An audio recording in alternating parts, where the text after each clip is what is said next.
NetsBoy, so let's hear what he has to say. His name is NetsBoy, he thinks the world is all over when the Nets just can't play. What up, Net fans? NetsBoy's back and bring your latest in your Brooklyn Nets news. All right, let's go. Let's dive right in. We've got a lot to discuss, a lot to go over. A lot of things have happened the last 3 months since my last NetsBoy episode, both basketball related as well as world related. We're going to mostly talk about the basketball related stuff because that's what this videos are about, basketball and the Nets.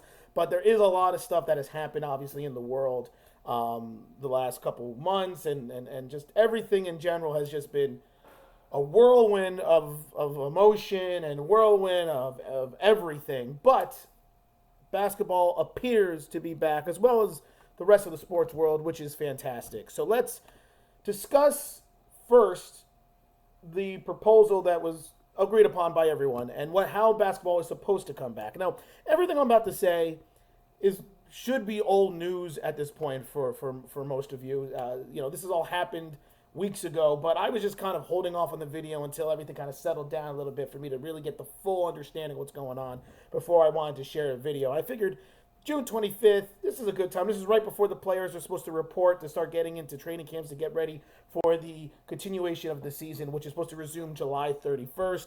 So let's first off talk about that. Let's talk about the resuming of the NBA season. So there'll be 22 teams that's getting invited to Orlando Disney Resort to live in a bubble, which they keep calling it, but really it's just you're just isolated to an area. 22 teams are going to be invited, 9 Eastern Conference teams and 13 Western Conference teams, which I guess I understand why when you look at the standings. The way they figured it out is if you were 5 games or less, or is it 6? I think 5 or 6 games less away from the A seed, you were invited down there. And that's the case, only 9 teams, only the Wizards were the only team that was out of the playoffs in the East that was within 6 games of the playoffs. So that's why the 9 teams in the East, a lot more teams bundled up there in the West. That's why they're invited. And I guess that's the fairest way to do it. It makes a lot of sense. If you were those teams beyond those 22 teams, you weren't making the playoffs. Heck, even you could argue a lot of those teams that have been asked probably wouldn't make the playoffs anyway, but NBA was trying to be as fair as possible. So what does this mean for the Nets, right? Well, the Nets are currently the 7th seed in the East, only a half game up on Orlando. So this actually could mean bad news for the Nets because there is a possibility now that they may not make the playoffs. Because the way it works is the 9th seed in that 8 games, if the 9th seed gets within 4 games, which for the Wizards, they're 5 out right now of the Magic, which means they only need to make up 2 games and 2.5 games to make up on the Nets. If they're within 4 games by the end of the 8-game rest of regular season, it is then a play-in game between the 8th and 9th seed for the final A spot, in which the 9th seed has to win 2 games to advance, and the 8th seed only needs to win 1 game. So basically, the A seed has 2 tries to win 1 game to secure their 8th seed spot. I actually kind of like this. I think it is probably the most fair way to go about figuring this out. It gives the 9th seed a chance to make the playoffs, but it basically favors the A seed, and so it favors the teams that currently are there. But like I said, this could mean the Nets could be in a little bit of trouble. They're only a half game up on the Magic, and in 8 games, they could easily drop to the A seed. Are the Nets going to drop to the 9th seed? No. They're 5.5 up on the Wizards. Not that that's impossible, but I don't think they would do that because I think the Nets are capable of winning at least 3 games. But actually, that could be the most foolish statement I think I've ever made, right? Because nothing ever shocks me with this team. But I would assume that at least the Nets could win at least 3 games.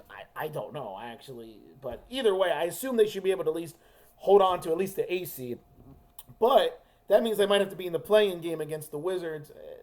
Once again, this is all speculation because who knows? Washington may not even be within 4 games of the A seed, and it may all just be a moot point. But point is, though, for the Nets, being in the 7th seed and only a half game up on the A seed, they could be put in that play-in game. So they have to continue to play well like they were before the hiatus and get things going and so on and so forth and just win some games. The West is just a whole other cluster down by the 7th, 8th, 9th, 10th, 11th seed, like cluster down there. So that's really why they came up with this idea to give those teams a chance. But we're not going to focus too much on the West because this is all about the Nets in the East. So I actually like that format. I think it's relatively fair. It does put the Nets in an interesting situation. They've got to win some games. And unfortunately, or fortunately, any way you want to look at it, they will be without Kevin Durant and Kyrie Irving. Kevin Durant shut down all the rumors finally. Took him long enough, but he said, I'm not playing this year. It would be foolish for me to come back just for the playoffs. I went into this planning to have a full year of recovery and come back the following season. I'm going to stick to that plan, and so I'm not coming back. Look, I have no problem with that. I think it's the right decision, to be honest, because if you knocking stuff down. Anyway, if you really think that Kevin Durant could come back with very little warm-up, play 8 games, figure it out with his teammates, and then the Nets can make a run in the playoffs to win a championship this year, if you really think that was going to happen, you're a little delusional in my opinion, because so many things have to go right for that to happen. And why risk it at this point? Why not just let Kevin Durant rest like he's going to, build up everything, be so 100% better by the time of next season, and dive right in with a healthy Kevin Durant, a healthy Kyrie Irving. Any other moves the Nets might make, who the heck knows? That's a whole other video that I'm going to do at some point. So I think it's the right move. Kyrie Irving not coming back, I understand it. He hasn't been medically cleared yet to resume with his shoulder injury after his shoulder surgery. The timetable would actually probably put him that he could get cleared by the time of the playoffs, their playoffs. But he's not going down to Orlando. They kind of said, you know what, it's not worth it. He agreed it's not worth risking it. I kind of agree as well. I would love to have seen, Kyrie Irving playing in the postseason. But at the same time, let's just leave it the way it is. Like this season is already chaotic as it is. Let's let Kyrie rest up as well, and let him get 100%, and let him and Kevin Durant start the following season 100% together with this Nets team and figure out there. So I'm all for both those guys both not playing, which means it's up to Dinwiddie and LeVert and the guys they have now, Allen and DeAndre Jordan and Joe Harris, the guys they have right now that, let's be honest, these are the guys that we have rallied around as Nets fans, right? For the last couple years, these are our guys, right? This is the true Brooklyn Nets. And that's not to say that Kevin Durant and Kyrie Irving aren't true Brooklyn Net players, because we appreciate them. They wanted to come here, but they weren't there before this season. And so, these are our guys. Caris LeVert, Jared Allen, Spencer Dinwiddie, these are our guys. Like Joe Harris, these are the guys that we root for and we saw develop into greatness. So those are the guys that are going out there in Orlando. So that's with the 22 team, 8-game season, so on and so forth. It's pushed everything back, the draft, the combines, the lottery, all that stuff's been pushed back. Won't harp on that right now, but so let's just move on now to the next couple things to discuss. Kyrie Irving and his decision to push or suggestion for players to sit out for the remainder of the season, to sit out going down to Orlando. There's been a lot of mixed reactions about this, his reasoning behind it, and so on and so forth. My opinion of the matter, I feel like is kind of irrelevant, because it's not really something that I feel I have much that I can say about. But I understand everything Kyrie Irving is saying. And I understand everything that the other side would be saying. Like obviously LeBron James, though he hasn't actually said it, we all know LeBron is, hey, let's go down to Orlando, let's play basketball, and let's use our platform to spread this message about, systemic racism, and let's educate with our platform. And then you have Kyrie Irving who's saying, no, we need to do it now. We can't waste our time with basketball because this is an opportunity that we may not have in the future to try to make a stand. It's now or never. So our focus should be more on the message and making change happen in the world. I don't think either side is wrong, and I don't think either side has any reason to argue with each other. I mean, they both have valid points, and like I said, I see both sides. I don't think either way is wrong. I really don't. I think both are acceptable ways to feel. Both are acceptable ways to go about trying to, address this issue that we have in this country and in this world. And I have no problem with Kyrie Irving saying that I don't want to go down there. I don't think players should go down there. And I also have no problem with LeBron James and other players saying, no, let's go down there. And I think, I think Kendrick Perkins or Charles Barkley are the ones that kept on saying, Kyrie's misinformed. He's not understanding, go down there and make a statement down there and this and that. I don't think either side is wrong. I would, as a fan, I would love the players to play, but sometimes there's things that are bigger than sports, and that's what's going on right now in the world. Everything in the world is right now is bigger than sports. So, like I said, I'm not going to pick a side, but I will say this. As we all know through my videos and my hashtag I'm with Kyrie slogan that I tried to start that got no traction at all, I'm always going to defend Kyrie Irving. I really am. I've just kind of accepted that at this point that Kyrie's my guy because I appreciate what he means as a New Jersey Nets fan. Let's just be honest. Call me biased or whatever. The fact that the guy grew up in West Orange, New Jersey, the fact that the guy grew up a Nets fan, the fact that the guy grew up watching Jason Kidd and Vince Carter play, the fact that he loved everything about the Nets and wanted to be a Net. I've said this before. It's going to take a lot for me to turn my back on Kyrie, even if I don't agree with everything that he's saying. Like the idea about starting his own league, right? Which, once again, what's the context of that? That could have been something he just blurted out because he never doubled down on that. He never came out and said, no, we should form our own league and this, and that because, I don't like what's going on in the league, this. That could have been something just blurted out. The point is, I may not agree with everything Kyrie says, but I'm always going to back him because of, like I said, I'm a little biased in the sense of, he's a New Jersey Nets guy, and so am I. So say what you want. I'm still with Kyrie. I still respect him, and I still love the fact that he wants to be a Net and that he appreciates being a Net. And so that way, like I said, it's going to take a lot for me to turn on Kyrie. So, Kyrie, do your thing. Do what you believe is right. As a Nets fan and a New Jersey Nets fan, I support you. And I feel like, whether other people do or not, I got your back. Yeah. So, anyway, that's just my spiel on that with Kyrie and the whole thing. And like I said, there's no right or wrong answer, in my opinion, under those circumstances. I think both points are valid. And I do believe that it's just an opinion an option that players should have to feel or express the way they want to feel. So that being said, though, Kyrie Irving will not be going down with the team because if he's not going to play, they said you don't want him down there. Kevin Durant won't be down there. Players that are injured won't be down there. So who will be going down there? Nicholas Claxton, he will not be going down to Orlando. He recently had surgery as well on his shoulder that he apparently aggravated. So he's not going to be down there. And neither is Theo Pinson. Most recent news in the Brooklyn Nets, Theo Pinson was released, and Tyler Johnson was signed. If you have been a Net fan for years, you know about Tyler Johnson. You know about how a couple years ago, Sean Marks offered him a max contract to come to the Nets.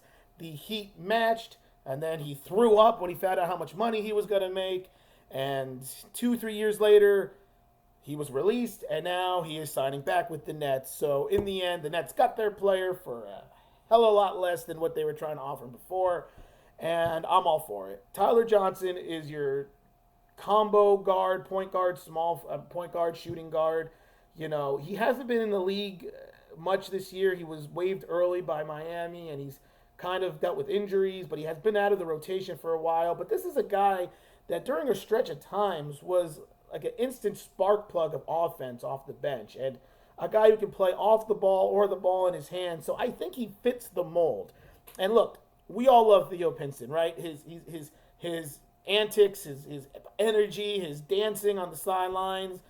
You know, he was such a good, energy and locker room guy, but on the court, he was, let's be honest, not very good. He wasn't. So this is a move that I'm 100% for. It also gives the Nets more depth, more adequate depth in the point guard and shooting guard position, especially now that they're not going to have Kyrie.